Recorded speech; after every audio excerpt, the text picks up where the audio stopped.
The D says duh. Can you go look, Naomi? Duh. Duh. Duh. Duh. Duh. Good job! Hi, my name is Naomi, and I'm going to talk about my daughter who has Down syndrome and her preschool educational and developmental goals.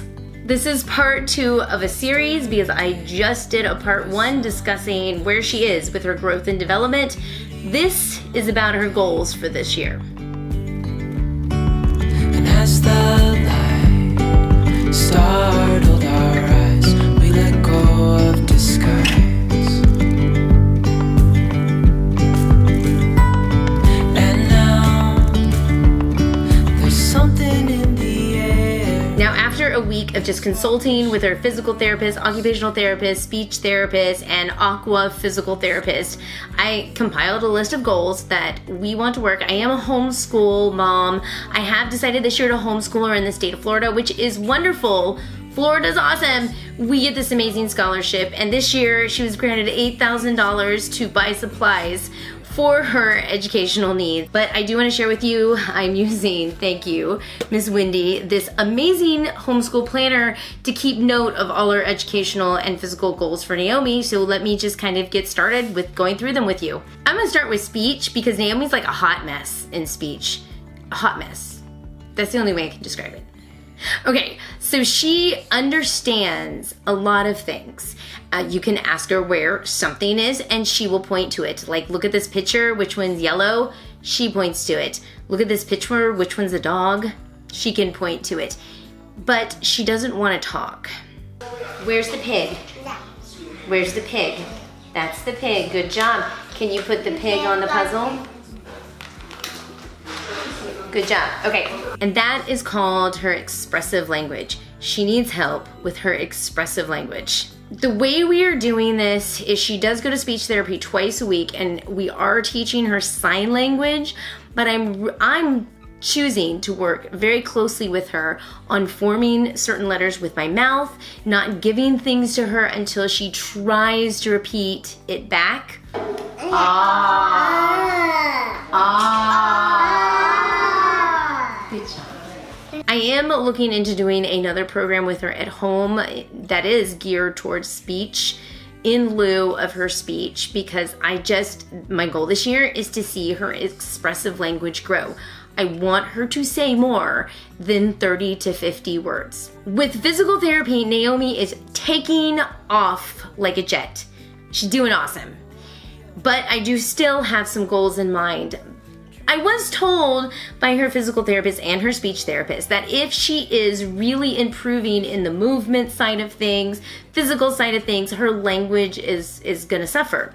It's not an excuse for me to ignore the language, but I'm just gonna work on both of them. Both are important. One is I want Naomi to really be able to climb stairs. We have stairs in our house. Stairs are an issue in this house. I know we have a break in between, so if she falls down the stairs, it's not like the full staircase, full story. However, it's still gonna hurt, and I want her to be able to climb the stairs properly.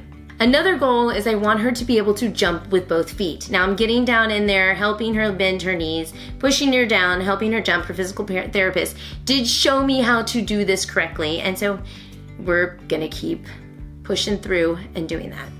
Getting up on her tiptoes, she's pretty good at this, but we want her up on her tiptoes more.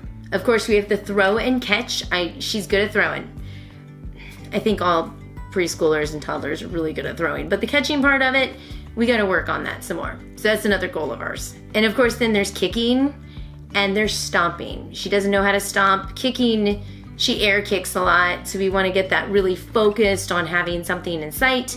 And kick, of course, we're looking at going to get her eyes checked. Of course, glasses can help with that focusing on an object, and kicking it, then, so be it. Either way, we're gonna make sure we can kick a ball. For daily occupational therapy type stuff, of course, we want her to be able to eat independently with a fork, be able to cut with a knife.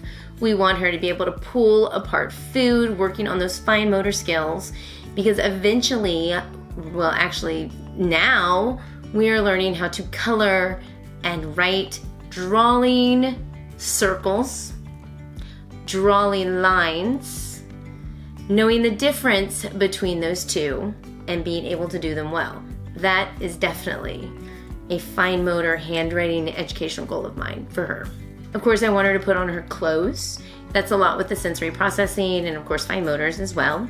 And of course, potty training, which is taking forever. And it is so not fun and it is so disgusting. I do have a series on potty training her. I haven't done one in a while. I probably should. It's kind of the same thing at this point, but I do have one so you can see our potty training journey. Other educational goals that I'm really kind of putting out there for Naomi is I want her to make sure she can recognize her colors. I want her to be able to recognize her shapes, of course, being able to draw that circle and eventually move on to other shapes that she can draw, but not yet. We got to get that circle down and the lines down. Letters. Talk to some other occupational therapists and other special needs educators, and that's something that may come down later in her development. However, it's never too soon to introduce her to new sounds. We watched that leapfrog video that every mom knows. The A says ah. Y'all know what I'm talking about. I do like to work on counting with her. She can't say the word, but I make sure to say it for her. And actually she'll go ta, ta, ta, ta, when she's counting. Okay, start here. One. Let's do it together, right? 1, 2, 3, 4. Try it again. 1, 2, 3, 4. So we're getting somewhere with this, and I would really like to get her knowing 1 through 10 somehow, whether it's me counting it and then her repeating. Of course, there's a lot of behavioral goals I have for her, like I really want her to use her inside voice instead of screaming. Of course, eventually I want to see her do some 3-step commands. She can do 2-step, but I want to see her doing some 3-step commands. And right now, we are just really focused on that. Now, I know having her brothers and sister around a lot really improves her social skills and her exposure to so many other things. I mean, her sister honestly like plays tea with her. Her sister teaches her how to brush hair, play with dolls. All that stuff I am not really worried about because she's just doing it naturally. But she's smart. She's really, really smart, and she knows how to manipulate. I said that in the other video, but she really, really does. I mean, there's not really a spectrum per se for Down syndrome. If you have Down syndrome, you have Down syndrome. It's a chromosomal disorder. That's it. There's 3 different types of Down syndrome. 2 of them are pretty much identical when it comes to what it looks like from the outside, and the other one, the percentage is so small that you usually don't see it too often. If somebody has Down syndrome, it's pretty much the same. Now, I have seen situations where they have Down syndrome and autism, then you're dealing with 2 disabilities, which my heart goes out to those parents tremendously.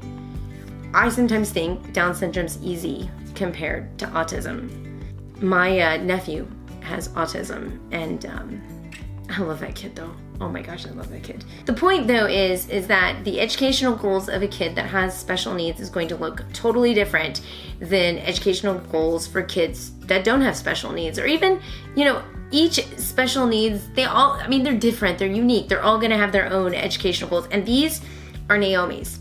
And you're gonna see it if you stick around. So do make sure to subscribe, because I share a lot about my progress with Naomi, whether it's through education, whether it's through physical therapy, occupational therapy, aqua therapy. We're gonna start dance lessons soon. But I am a homeschool mom, and I do have 3 other kids, and I do share, because I was a professional teacher and I evaluate homeschoolers in the state of Florida. So I do share a lot of those tips. So make sure to consider joining us on our journey.